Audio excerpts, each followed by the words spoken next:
Assalamualaikum warahmatullahi wabarakatuh. Perkenalkan, nama saya Anissa Naila Iza dengan NIM G00240052 dari kelompok B8. Kali ini saya akan membawakan inhal anatomi blok 2.3. Nah, untuk soalnya itu jelaskan anatomi lengkap dari medula spinalis.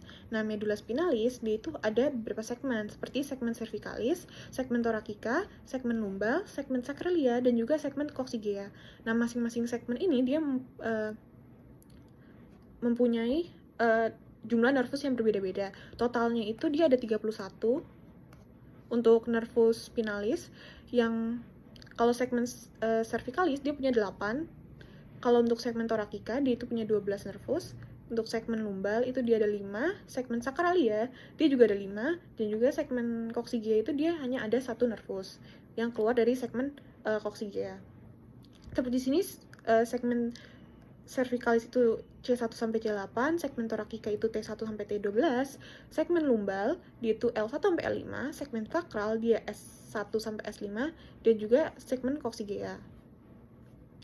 Lalu untuk selanjutnya itu ada tractus ascendens et descendens. Nah, di tractus ascendens et descendens ini gimana ya? Dia itu ada dua kan, ada yang kanan ascendant, yang kiri itu sebagai descendant. Nah, yang kanan itu ascendant, yang di struktur yang ada di di bagian kanan atau di bagian ascendant ini, dia ada 4, ada tractus spinocerebralis yang anterior dan posterior. Terus dia juga ada columna dorsalis posterior, ada spinothalamicus anterior, dan juga spinothalamicus lateral. Sedangkan di bagian kiri descendant, dia ada tractus corticospinalis yang anterior dan juga lateral, dia ada tractus rubrospinalis, ada tractus tectospinalis, dan juga ada tractus extrapyramidalis. Nah, untuk yang di kanan ascendant ini tuh dia memiliki fungsi mereka masing-masing. Seperti yang cerebralis ini dia membawa rangsangan keseimbangan,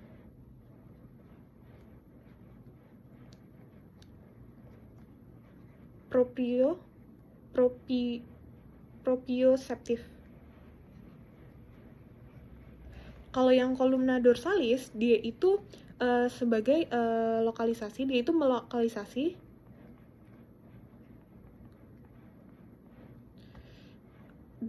melokalisasi sentuhan, getar, dan juga diskriminasi, 2 titik, dan juga dia sebagai proprioceptif.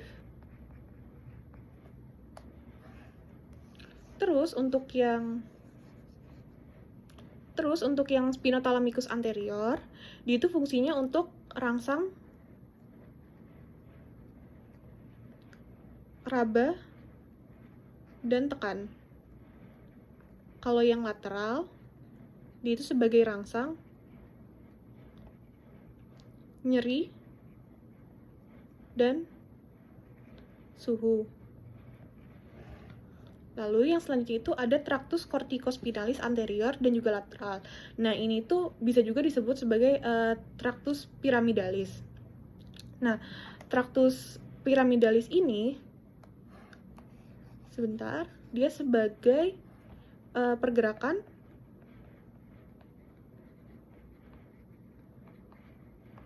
otot volunteer.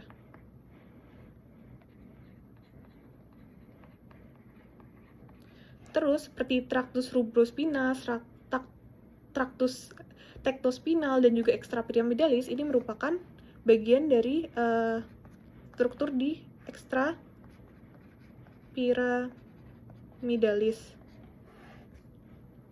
Nah, untuk fungsinya, kalau yang rubro ini dia itu fungsinya koordinasi,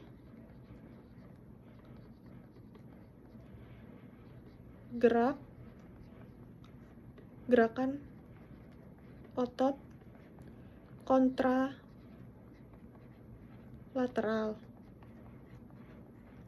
Kalau untuk tectospinalis, dia itu sebagai refleks lengan, dan juga dia ada respon,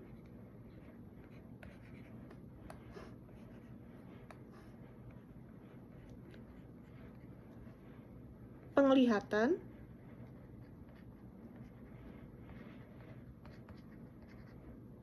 pendengaran, dan kulit.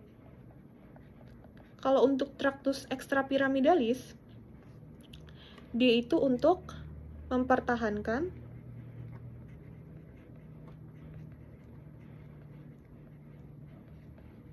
keseimbangan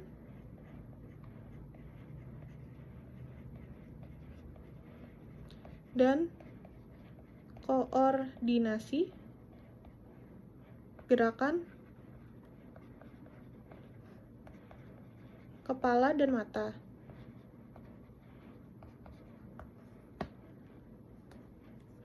Nah, selanjutnya untuk strukturnya itu dia ada dua struktur, yaitu struktur eksterna dan juga struktur interna. Untuk di struktur eksterna itu ada visura mediana posterior, ada sulcus mediana posterior, ada sulcus anterolateralis, ada sulcus posterolaterales.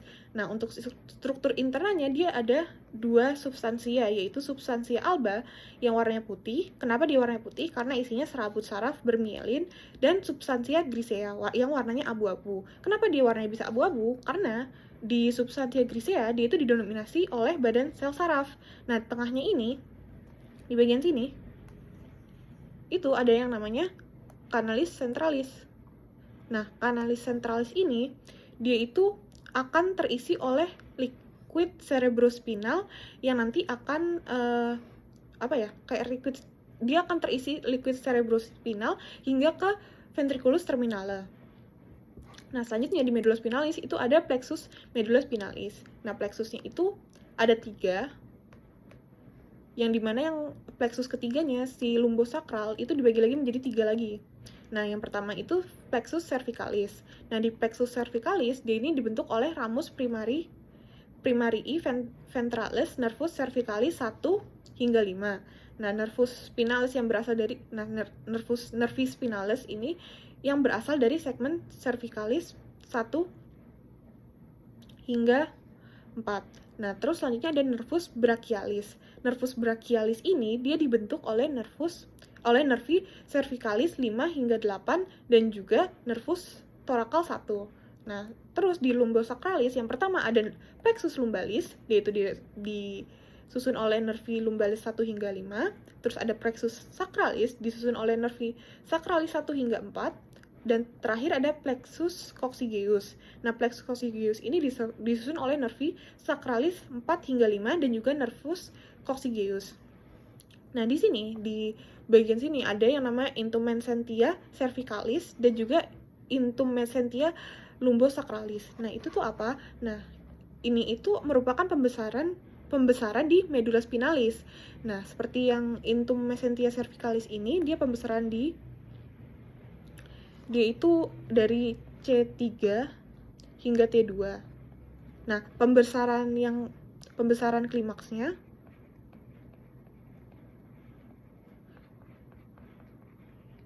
itu di C6. Nah, untuk intumescentia lumbosacralis, dia itu dari T10 hingga L2. Dan pembesaran klimaksnya itu ada di T12. Terus dia juga ada yang namanya conus medullaris dan juga cauda equina. Nah, dua ini tuh apa? Kalau conus medullaris itu dia itu merupakan ujung inferior dari medulla spinalis yang membentuk kerucut. Jadi bentuknya kan seperti kerucut nih. Ya, inilah. Bentuknya seperti kerucut. Sedangkan kalau cauda equina, dia itu sebuah struktur buntut pada radices lumbalis et sacralis. Nah, dia itu kayak bentuknya, kalau cauda equina ini lebih kayak serabut-serabut gitu. Terus yang selanjutnya itu ada vaskularisasi medulla spinalis. Nah, medulla spinalis itu dia divaskularisasi oleh arteri spinalis anterior. Nah, kalau dilihat dari sini, itu dia juga kelihatan selain dari arteri spinalis anterior, dia itu juga divaskularisasi sama ramus spinalis. Terus untuk di medula spinalis ada klinisnya, yaitu namanya spina bifida. Nah, yang pertama itu ada spina bifida occulta, ada meningokel, sama mielomeningokel. Kalau yang occulta, dia itu cuma nggak ada struktur kayak di bagian belakangnya ini, yang buat nutup, yang si struktur penutupnya itu. Terus kalau meningokel itu dia sampai membuat kayak bundelan di bagian belakang, dan ini tuh LCS-nya atau liquid cerebrospinalnya itu sampai keluar ke bagian sini. Sedangkan kalau mielomeningokel yang terparah dari ketiga ini, itu selain liquid cerebrospinalnya, dia nervusnya juga sampai keluar ke penonjolan gini. Nah, sekian dari saya. Terima kasih. Wassalamualaikum warahmatullahi wabarakatuh.